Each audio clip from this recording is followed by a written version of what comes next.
So once we've accepted that you need to, in principle, follow the most learned, the question is, how do you know who is the most learned? There are basically three ways. The first way is called al-Shia, al-Mufid lil-ilm. And basically, the idea behind this first way is that if you see law-abiding Muslims, practicing Shias, who care about their religion, in cities that are conservative and they have the seminaries, in other parts of the world, you find the majority of them following a Marja. And the nature of that gives you confidence that he is the most learned. And that's probably why most people are referring to him. If the nature of these people following that Marja gives you such confidence, then in that case, this is a way to determine who's the most learned. Just like in any profession, by the way. Here in America, ex-doctor has the reputation in New York of being the best surgeon in his field. Word of mouth, people. You see most people agreeing that he's the most knowledgeable. And you don't have reason to doubt why people are following him.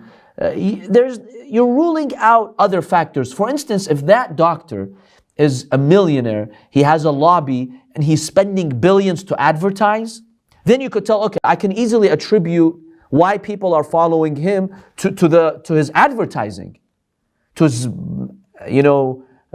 his propaganda machine in every billboard and in every magazine, and he's flooded America with his advertising, and people follow ads, let's face it.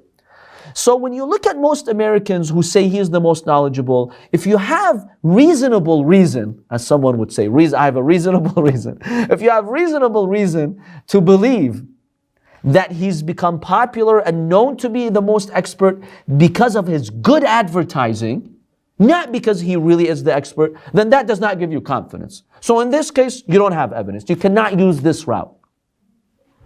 The marja that you're following, if you see most people in the religious community following a marja, and you don't believe, based on the evidence that you're seeing, based on the social factors that you're seeing, it's not because he can advertise better, right?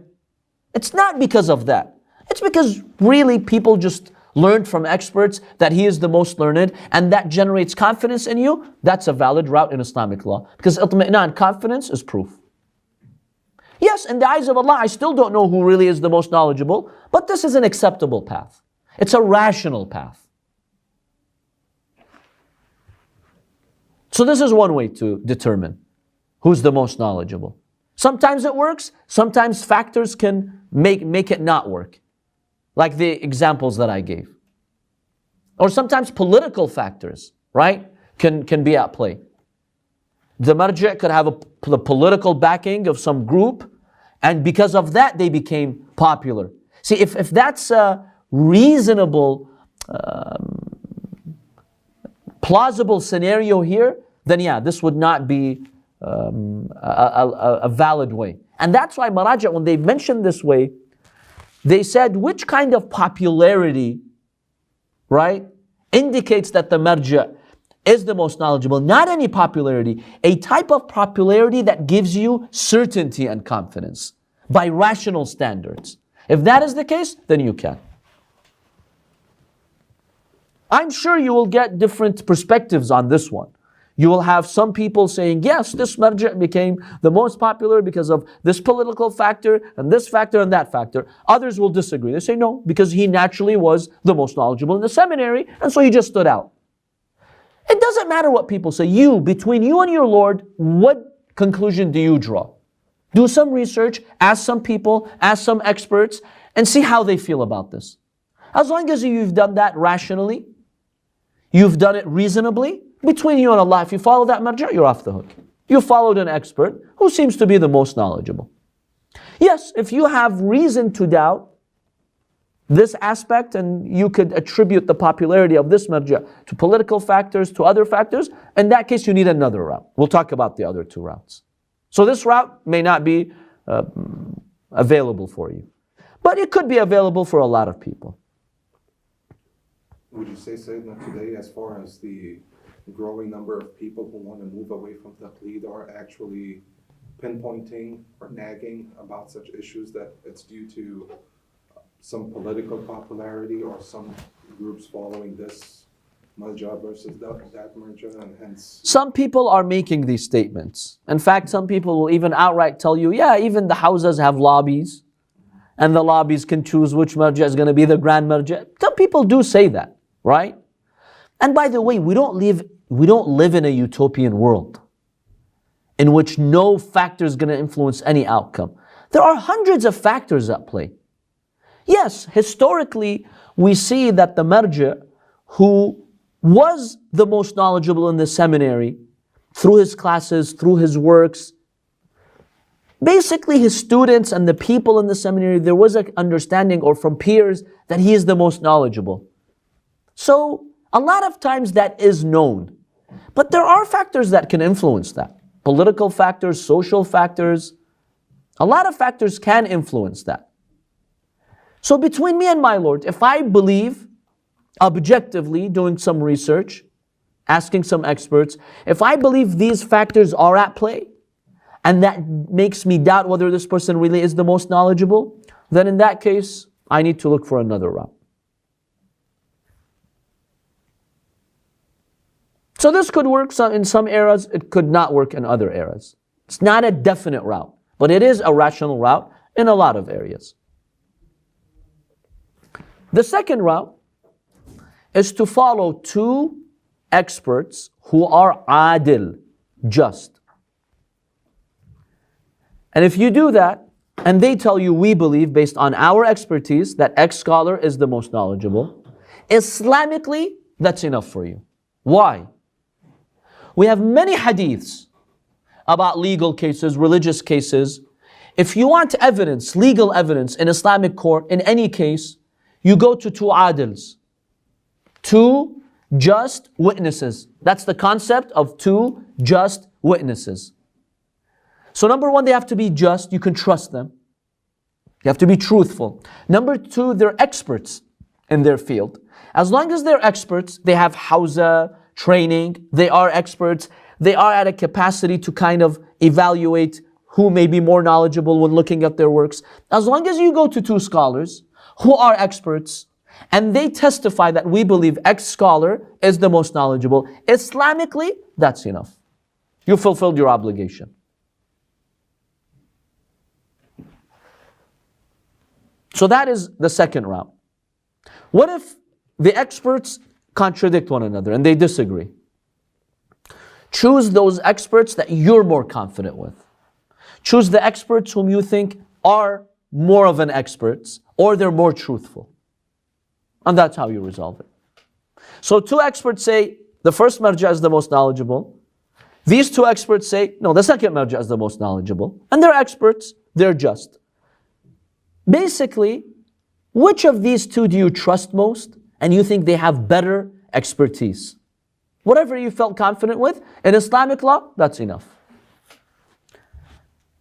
Remember, even in court with very important issues, the religion of Islam, starting with the Prophet ﷺ, he accepted the testimony of two just witnesses. And this is an area where you rely on two just witnesses to tell you whom they think is the most knowledgeable.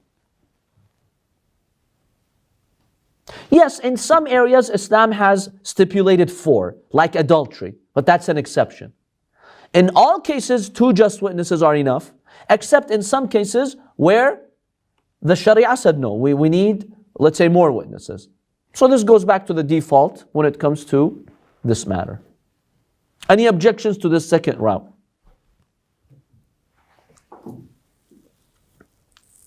The second route sounds more reasonable than the first. It sounds maybe more reasonable, more practical, yes. So this is a route that's available to anyone. Ask two experts and that's fine. Number 3, the third path is the most difficult path. You research yourself. See, you need to maybe study 30, 40 years to be a marja. But you don't need to study 30, 40 years to know how to evaluate the research that they do. So if you go 10, 15 years in the seminary, you do your research, after a while when you examine the way that they are extracting the laws, you kind of develop the experience to evaluate. Have you seen sometimes when you go to college, you're in a class and you're experienced in that class, and then there are two presenters? You're not as good as the presenters. They're definitely higher than you. You're maybe masters, they're PhD. But given that you are in the master's program and you know how the system works, you can evaluate which of these PhD professors seems to be more knowledgeable. You can make that objective evaluation because you know how the system works. And so they're showing you how they're extracting the law. So that's the third route, which is tough. It's not available to a lot of people. So choose one of these three, and that's how you find the most knowledgeable. And if you couldn't, in the end, you could not reach at someone who's the most knowledgeable, then at least limit it to a circle of Maraje who seem to be equal in knowledge, or at least the most knowledgeable is one of them. If you believe they're equal in knowledge, then choose any one of them, that's fine. If you believe they're equal in knowledge. Like the research that you've done, it's all indicating, look, they're pretty much comparable. They're pretty equal. I could not decipher which one's the more knowledgeable. They're pretty equal. Follow any one of them, that's fine. Intellectually, you can follow any one of them. They're both valid to follow. I'm sorry, was this a fourth one or is this part of the condition of the third one? Well, this is basically, if these three did not yield you results to find out who's the most knowledgeable, then the next step would be just to follow one of them who's an expert. If you could not determine who's the most knowledgeable, just follow one of them, that's fine. But isn't it the third route, Sayyidina, where we have a lot of these new modern speakers today that are actually criticizing the Marajes out there? See, these modern speakers are not experts. That's why I said you need at least 10, 15 years of seminary training to know how the system works. Right? And the example I gave is someone who's like in the master's program. They know by now, they've studied. You know, when you're in the master's program, you've been studying for how many years now? 12 years, and then 4 years of college, and then 2 years. Almost 20 years of studying by now. Just keep that in mind, right? And then there's someone who's a PhD. You can begin to start evaluating. And remember, this does not apply to everyone, by the way. Somebody could be in the seminary 50 years, mashallah, and they're still like some people who keep taking college classes for 30 years and they don't achieve anything. No, we're talking about someone who knows. Between him and his Lord, he studied well, he can evaluate. If you can, between you and your Lord, evaluate by having that firm experience, then yes, you can make that judgment for yourself. You could easily slip with the third route, though. I mean, it's a rational route. See, as long as something is rational, we don't have an infallible way. The only infallible way is Allah sending Jibreel telling you who's the most knowledgeable. We have to look for rational ways that follow the spirit of Islam to determine these things. But remember, this third way, you need to be an expert. Not marja level expert, but close to ijtihad to make that determination. So you must have read the works of these Maraje. You must know legal theory, you must know the Arabic language, you must know the hadith, you must know fiqh, you must know all of that. You're very highly qualified. At that level, you can make an evaluation. And sometimes you even cannot, that's fine. If you could not make that evaluation, two Maraji seem to be equally knowledgeable, follow one of them, it's okay. It's valid, rationally that's valid. So in the meantime, if it's going to take me 20 years or 30 years, it's okay then not to follow anybody to that. In the meantime, I have to use one of the other two routes until I reach the third one. Because you cannot stay without one of these three. In the end, you have to practice Islamic law. What will your basis be during these 20 years? Your fatwas? You're not an expert to give fatwas. So what do you do? Okay, you're studying, but you're not an expert yet. As long as you're not an expert yet, you cannot say, I put the system away until I get there. Rationally, that's condemned by rational people. Because in the meantime, if you made mistakes, if you couldn't get it right, you're to be blamed. Because you're not following anyone who's an expert. Choose the second route. We have hadiths from the Prophet, from the Imams, from every Imam, that in a lot of cases, right, to determine the outcome of a case, go to two adils, two just witnesses. The Quran even mentions it. Why not apply it to this field? Go to two adils, it's on them. In fact, the Prophet ﷺ, in a hadith, Rasulullah, in a hadith, he says, that's accepted by all Muslims. The Prophet says, when you come to me for disputes, I go by bayyina. I go by testimonies and evidences. If some of you fabricate your evidence in court, or you lie in your testimonies, Allah did not command me to act on my unseen knowledge. I will give it to you. Let's say you have a dispute about a piece of property. Zayd says it's mine, Amr says it's mine. So they went to the Prophet, Ya Rasulullah, you be the judge. The Prophet tells Amr, okay, what's your evidence? Zayd, what's your evidence? So Zayd, he goes and brings two just witnesses who are known in the community to be just, but he made a deal with them and they're lying. Look, just doesn't mean you're infallible. It means you're reliable, but for whatever reason, he gave them 1,000,000 dinars to entice them, and they went and lied. The Prophet ﷺ says, well, as long as you brought those two witnesses in court, I will rule in his favor. But he must know that when I ruled for this piece of property in his favor, I have given him a piece of hell. This is the words of the Prophet. Nar, he uses fire. I've given him a piece of fire. Because he knows that this is fabricated. And I have to go by the apparent evidence, not by my ilm al-ghayb. So yes, I ruled this land to be for you. But since you know that it's not your rightful land, then you're playing with fire, in other words. See, even the Prophet says, I go by the testimony of two just witnesses. Apply it here. Don't say, no, I'm not going to follow anyone until in 20 years I become an expert. Because who are you going to follow in the next 20 years? You have to follow something. You can't stay in limbo. The time for salah comes, hajj, khums, zakat, all these laws. Who are you going to follow?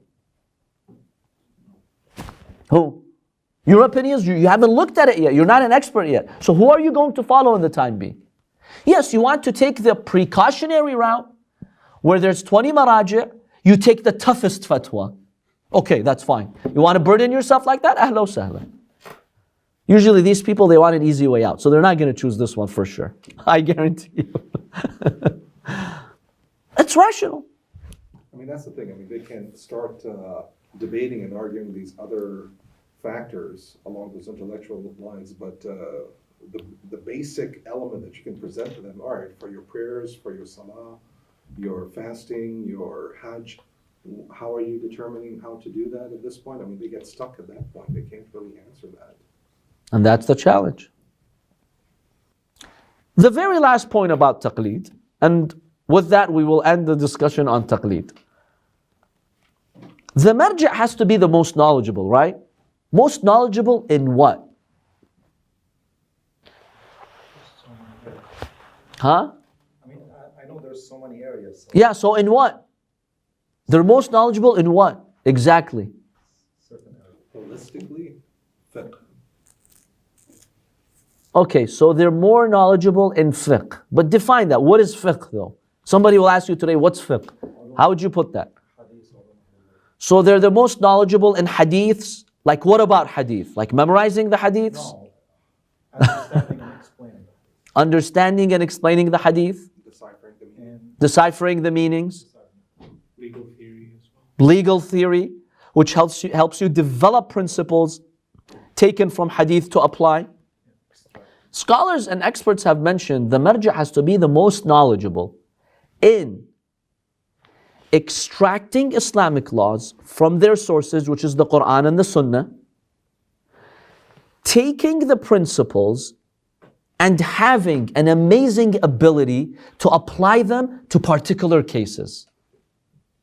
See, lawyers, they study principles in law. Then when you go to court and there's a trial, you have to use what you know about general principles from law, from constitution, from the Bill of Rights, from whatever, and apply it to this case, to that case, to that case. The application requires expertise. Not everybody knows how to take general principles and apply them to specific cases and to know which case belongs to which principle. Have you seen those confusing SAT questions? Where it gives you a principle and it says, this applies, see, it gives you like 4 answers. And you have to choose which one does this apply to most? And those, you hate those questions, right? Most. Because you look at 3 of them like, they all make sense. It seems to apply to them. But the real expert can determine, no. For these reasons, only B is correct here. See, that requires a lot of experience for you to do that. So when we're talking about a marja who's most knowledgeable, he's most knowledgeable in that process. He has a command on this process. Today, unfortunately, a lot of people are confusing what most knowledgeable means. Today, a young man, a youth will come to you, Sayyid, this marja, he knows more scientific terms, so he's most knowledgeable. That's not an indicator of being the most knowledgeable. This marja knows how to speak, he can give a speech. That marja, I've never heard him speak in his life. That's not an indicator. This marja can save me money. This marja can save me money. Well, that's convenience now. But we're talking about knowledge. Or I've seen people every year, when you have this Eid and the crescent controversy, some people will tell you that I will believe in X marja because they believe in the unity of horizon or they believe in the telescope. Whereas that marja who does not believe in the telescope, he doesn't know anything about science, so he's less knowledgeable. So this marja is more knowledgeable. That's not acceptable. That's not a way to determine. That marja may be more knowledgeable, the one who says you can follow the telescope. But you cannot make that determination just based on that. You're following a marja because you're trusting their understanding of hadith and Quran. What they understand from Quran and hadith. It's not a requirement for the marja to be a scientist. Yes, sometimes the marja needs to know some science to present the case for you. The marja is not coming up with scientific laws for you. Go and follow a physicist for that. The marja is giving you rulings. Hukm. What's the law of Allah? That's it. What do we understand from this hadith? Regardless of what science is developing these days. Science gave you the telescope. So what? Does this marja better understand hadith and apply the general principles to cases or no? That's all. So keep that in mind. And I think a lot of people have this confusion about what it means to be the most knowledgeable. Or I remember once there was a person who was, very emotional about the marja that he was following, and he said, my marja, I've read a book he's written in psychology. He knows more than every other marja. He's an up-to-date modern marja. It's very good for the marja to know psychology. I respect that marja who can write in psychology. I'll put him on my head. But that's not a factor that independently will determine he's more knowledgeable. On what basis are you making that conclusion? Yes. What if in the actual terms of deciphering which marja is to be followed and they're the most knowledgeable, that marja who can write in psychology and the actual most learned in also other fields, they're equal in the terms that you've just described. They know how to apply from Quran and Sunnah, and they're equal over there. Then what's the second So if you believe in the first step, based on the research that you've done, they are equal in their understanding of Quran and Sunnah and their expertise in extracting laws from the Quran and Sunnah. But the second marja, because he's studied these modern fields, whether it's astronomy, whether it's psychology, sociology, whatever it is, and that allows them to better understand the conditions of a ruling and how that ruling can be applied in modern times. So this second marja has this extra, expertise in that area. Then yes, this could determine this could be a valid reason why you would follow the second marja. But remember, in the first step, you accepted that they're both equal in terms of extracting the law, in terms of legal theory and their mastery of legal theory, in terms of their understanding of Arabic and the Quran and the tafsir and the hadith. We're assuming they're equal in that first place, regardless of what science now is saying. Yes, if the second marja seems to be able to implement those texts to modern conditions, then yes, that would be a factor to choose that second marja, definitely. One day, this girl asked me, is it true that Sayed Sistani says girls can't wear pants? See, scholars about this particular fatwa, girls can wear pants. Pants. Yeah, whether they can or not. Haram to wear pants. See, the scholars will give you the general ruling about hijab, right? Hijab is modesty. And the general ruling that they give you is any type of clothing that attracts attention and reveals the shape of the body, thereby provoking the opposite gender, that would violate the principles of hijab.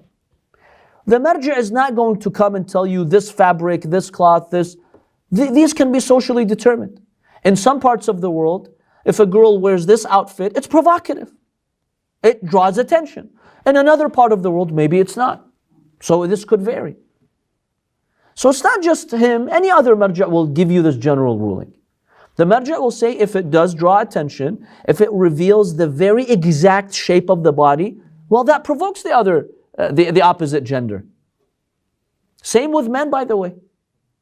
If the men are wearing types of clothes that are provocative, that violates the concept of hijab. And the Maraje are clear on that. It's haram. They will tell you it's haram. If that's the case, it is haram.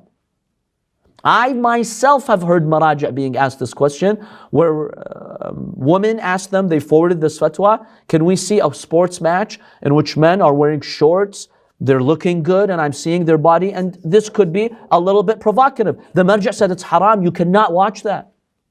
They're very clear about this. Of course, society chooses to ignore these rulings from the Maraja, but they're there.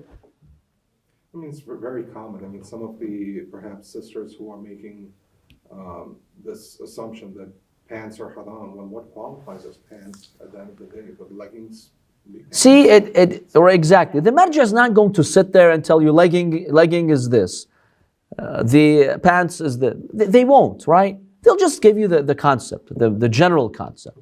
Yes, maybe someone privately asked him, if this is the case, and this is the case, what do you think? Maybe he gave his opinion. But there's nothing official about that. Well, the girl I know, but Sayed Muhammad Baqer Qazwini, I'm Sistani. So we were arguing about something. She said, do you know, how do you Sayed Sistani and you wear pants? You know it's haram at Sayed Sistani. See, every marja will agree with this principle, that if a girl, or even a boy, is wearing something that is provocative, it's haram. Simple as that. They all agree on that. There's no difference in that. If it's a long shirt. See, that's determined by society. If in that society, this is considered inappropriate in the eyes of practicing Muslims, and it is provocative, it draws attention from the opposite gender. The minute it draws attention, right, from the opposite gender, it violates the spirit of hijab. And it's true both ways. It's true both ways. It applies to men and it applies to women. So with that, my dear brothers and sisters, we conclude the discussion on taqlid.